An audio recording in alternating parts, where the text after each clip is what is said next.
SK Vibemaker. SK Vibemaker. My interviews are hotter. You know we bring through the best special guests. We are not changing tradition anytime soon. We got South London in the building today. Enny, what's happening? I'm alright, thank you. Jeez. Chilling. You are an artist that definitely does things by your own way. You know what I'm saying? Some people kind of call you like a singer, but I don't know why they call you a singer. You definitely spit bars. Do you know what I'm saying? Yeah. I feel like you're doing it by your own rules and you kind of having like a slower ascent than many artists do, but it feels like in the long term, you'll kind of reap the benefits from it. Do you feel like that's kind of like how it's been for you so far? Yeah, I think the kind of thing I'm basing everything on is like it's a marathon and not a race. And so it's just like overnight stuff can happen and that's sick. But I think for what I'm trying to do, I'm happy to take as long as I need to. And it's like, it's not a race. It's just, there's not a destination. It's just a journey. And so Straight up. So how would you break down the last few years? You know, a lot of people know you from Peng Black Girls. I mean, it really came in the game, made a smash. yeah. How would you break down the story thus far?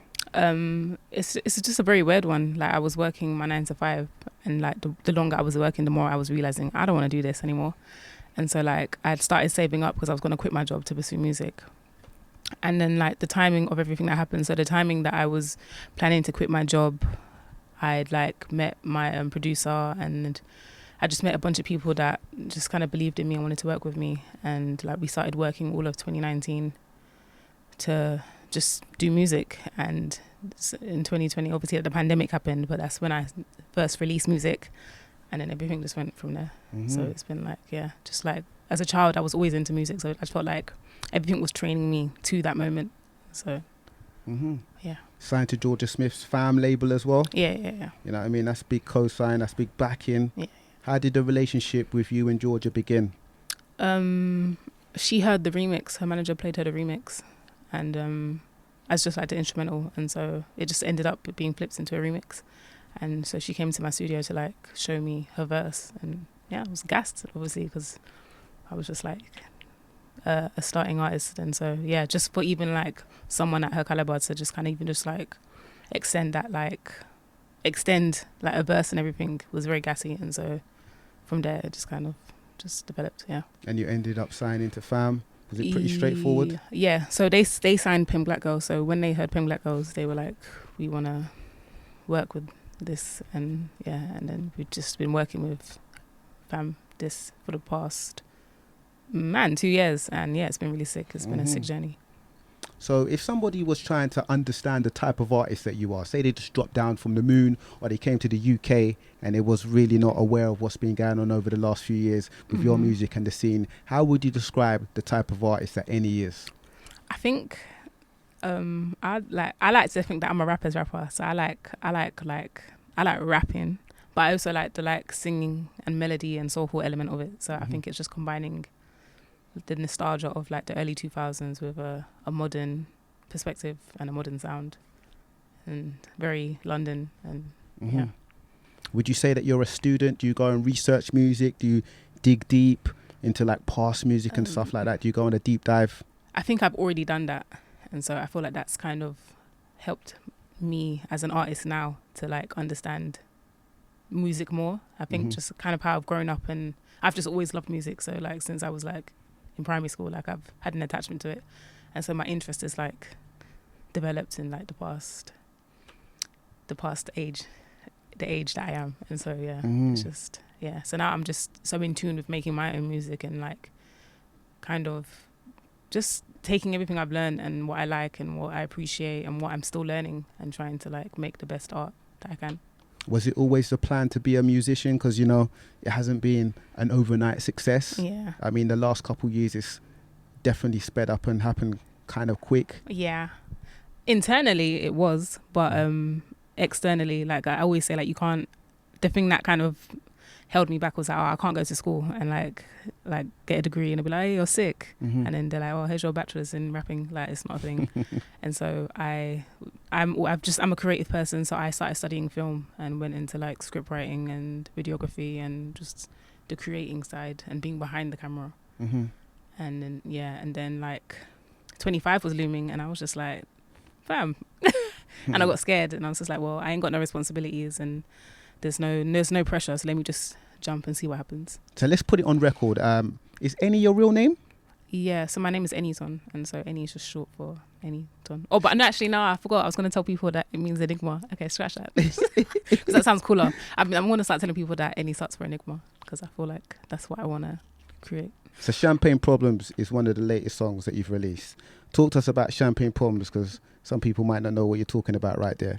Champagne Problems is like, it's just like my kind of like documentation of where I am right now. And so like it's the first thing that I've written within the year that has come out in that year. Like I feel like a lot of stuff I'd written was like 2 or like a year old. So it was nice to write something this year and have it come out this year and kind of reflect where I'm at artistically and just like mentally. And so yeah, it was just kind of like about being gassed of where I am, and also like realizing that I was complaining about a lot of stuff and realizing also that I would have been gassed to be complaining about this stuff a couple of years ago. And so someone checks me, it's like, oh, these are the champagne problems. And I was like, oh yeah, for real. A more money, more problems kind of situation. Yeah. There's a particular line I like to pick up on the song where you say, F government, I'm tired. I feel like that's very like appropriate for the time we're in at the moment. No, 1000%. I mean, the government's doing merry-go-round, you know what I'm saying, like with like who's in power. Are you much into politics and government? Is that something you follow a lot? I don't follow it because I don't like to be stressed, and so I like to protect my energy. But I know what's going on, and so like it just jars me. And sometimes I think the fact that sometimes change is so hard to come by frustrates me, and I just don't want to be frustrated. And so it's finding the balance of how can I use what can I actually do to make a change. And if it's just like bringing it to people's consciousness and forefront in music, then I'm happy to do that. Now you are from South London. Southeast London. Let's put down record and get it correct. You are from Southeast London in particular. Thamesmead, round those sides. Yeah. Now on Same Old, you've got the lines where you say something like F your gentrification, while you're trying to come around the ends and try to change-ish. Yeah. Now I feel like for you to put that bar in your song, you feel passionate about gentrification, which might be happening in your ends. Is that been happening around Southeast London? Yeah, it is happening, and it's happening like even worse. Like I found out recently that there's an aim to like knock down the whole area, and so even now that's kind of like thrown me off. Like I understand regeneration, but now you just kind of like lose a whole history, and I feel like I've been there my whole life, and so I'm very much attached to it.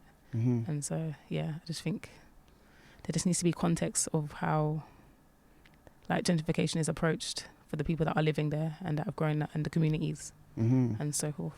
You spoke about the fact that you went university. Yeah. Did you complete your degree? Yeah. Did you get just a good about grade? Yeah, I did. Straight? Thank God, yeah. You want to share that with us? Yeah. No, I got 2-1. You got 2-1? Yeah, it's a good grade, man. It was nice. There was one course that was literally vibes, and I got a first in it, thankfully. So that. So I feel you've come through that route. I feel like, no disrespect or shade to other artists and rappers out there, you got your head screwed on, you're wise, you're smart. Oh, thanks. And I feel like you're quite responsible for the bars that you write down and you put in your songs. And there's a lot of artists that don't care about that stuff. Like, is that like a fair observation of mine? Would you say that you care a lot about what you write down and put in a song, maybe more than a lot of other rappers? Not that I care, and not that I don't care. It's just my thoughts. And so it's never like I'm like going into a space like, oh, I'm going to write this and I'm going to change the world. It's just like, fam, what's going on with the government? And then I'm putting a song. As simple as that? Yeah, very much so. Are you a writer? Do you write down? Do you freestyle in the studio? I write. You write down? Yeah. I mean, what's the usual track making process? I like to hear beats. So like anything that evokes an emotion. So as soon as I hear a beat, I know I'm going to write to that. And so I tend to be quite picky. That's why I only like get like 5 songs done in a year.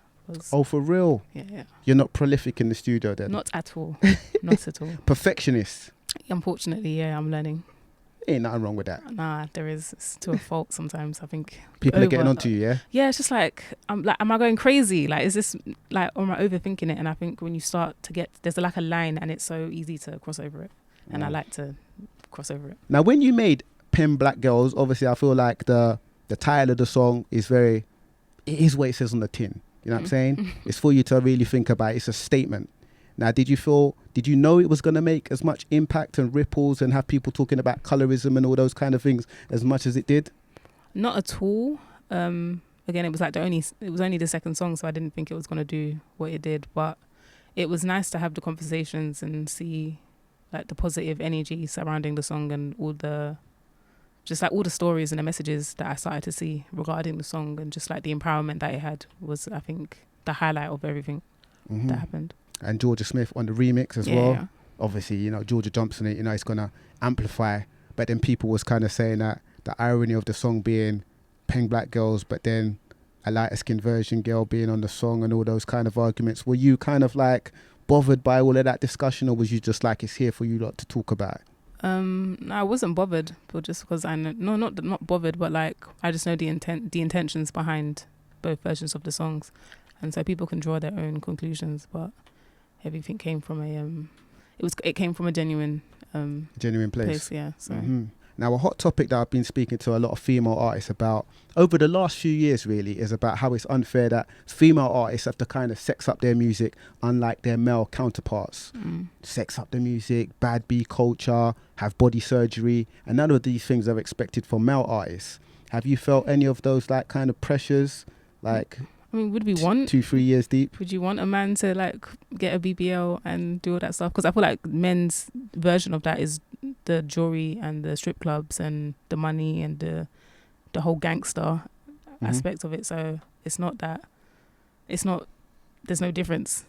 Everyone's like kind of falling into a category that they believe works and is following a particular formula. And so I don't think it's very different for men or women. So that's why I don't feel like men can complain that, oh, that's all the girls are doing, because a lot of the music we hear from men is the same stuff. So you feel like the male version is the gang thing and the female version is the sexy up thing? I just think that people are just doing what they're doing, and there's no wrong way or right way to do it. But there should be diversity in what everyone's doing, not just everyone following the same thing. What about the pressures for females in entertainment to have body surgery and things like that?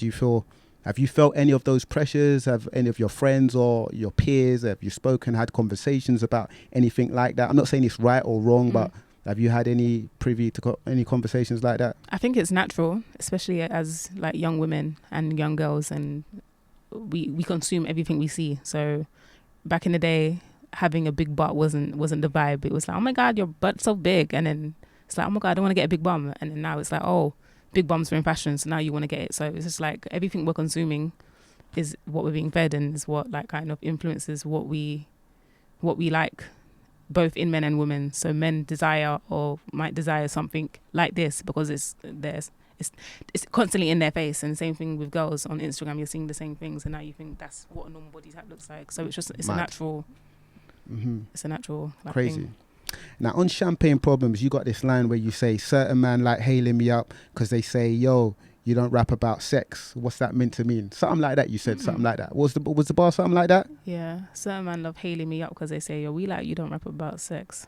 What's that supposed to mean to me if the basis of hip hop's misogyny? How do you kind of react to that kind of opinion and those kind of things being thrown at you? Like, I get it, but it's just like I don't know what people want me to do. Like, okay, great, thank you. Like, I'm not gonna like wear a medal that says I'm not rapping about sex. Like, okay, like if I start rapping about sex, now what? Does that make me any less of a rapper? Does it make me any less of a woman? What does it do?